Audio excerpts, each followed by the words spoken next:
मैं हमेशा बहुत सावधानी से जीती थी, ये सोचकर कि कोई मेरी हर हरकत को देख रहा है, हर शब्द, हर मुस्कान, हर भाव। मैं ये सोचती रहती कि मुझे कैसे देखा जाएगा, मुझे कौन पसंद करेगा, कौन नापसंद करेगा।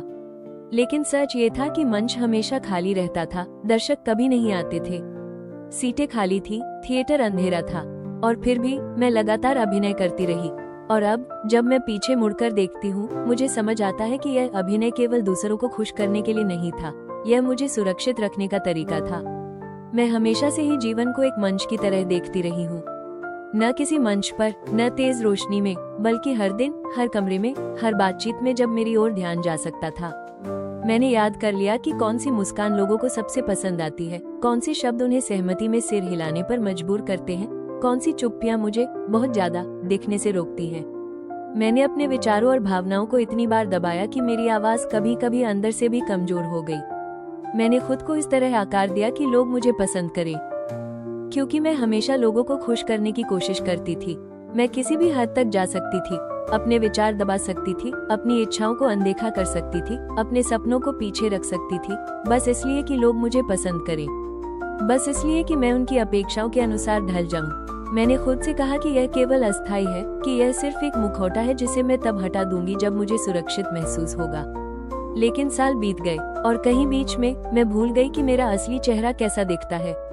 मुझे अब यकीन नहीं कि वो चेहरा अब भी मौजूद है। यह मुखौटा केवल मुझे ढक नहीं रहा था, उसने मुझे बदल दिया था।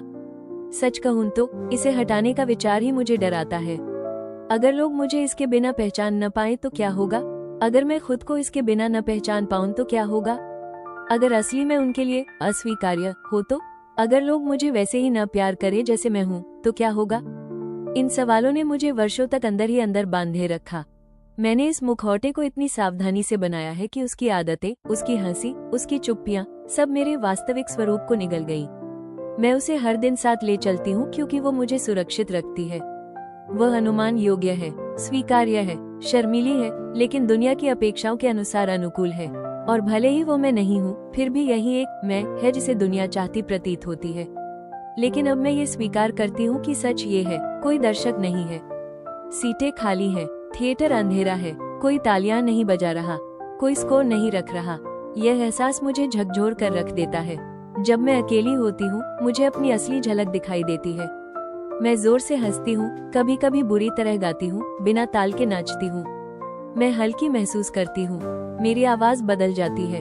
मैं अपने अजीब, अधूरे और बेढंगे हिस्सों को बाहर आने देती हूँ, और उन पलों में मुझे कुछ ऐसा महसूस होता है जो शायद असली है।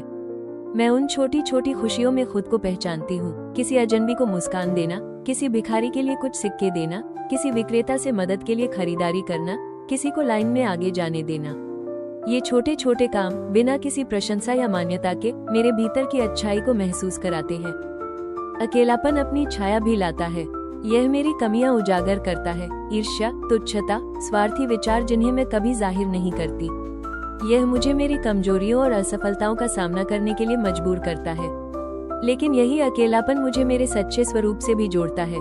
यह मुझे मेरी शांति, मेरी दया और मेरे भीतर की सच्चाई का एहसास कराता है।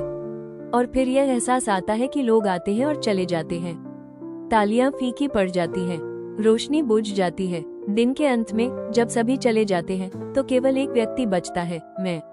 और यही वो व्यक्ति है जिसे मुझे सबसे अधिक जानना और प्यार करना चाहिए। तो मैं उन लोगों के लिए क्यों जी रही हूँ जो ठहरते नहीं? मैं उस दर्शक के लिए क्यों खुद को ढाल रही हूँ जो यहाँ तक कि मौजूद ही नहीं है? अगर आप ये पढ़ रही हैं या पढ़ रहे हैं, शायद आपको भी इसे सुनना जरूरी है। दुनिया से मान्यता पाने का इंतजार बंद करो। उस भीड़ के लिए अभिनय करना बंद करो जो देख ही नहीं रही। अपने लिए जियो, खुद को जोर से हंसने दो, अपनी पसंद के कपड़े पहने, सच बोले भले ही आपकी आवाज कान पे, अपने लिए निर्णय ले भले ही कोई और न करे, खुद को चुने, अपने लिए जिए। क्योंकि अंत में जब पर्दा गिरता है और सीटें खाली होती हैं, जब कोई तालियां नहीं बजती, तो केवल आप बचते हैं, केवल आप ही हैं। इसलिए अपने लिए जिए, अपने भीतर की आवाज को पहचाने, अपने अस्तित्व को स्वीकार करें, अपने जीवन को अपने तरीके से जिए। याद रखें, जीवन का असली मंच वो जगह नहीं है जहां लोग देख रहे हो। असली मंच वो जगह है जहां आप अकेले हो, अपने आप के साथ। और यही समय है जब आपकी असली पहचान, सच्ची खुशी और स्वीकृति सामने आती है। आपके पास केवल आप ही हैं, इसीलिए जियो सिर्फ अपने लिए।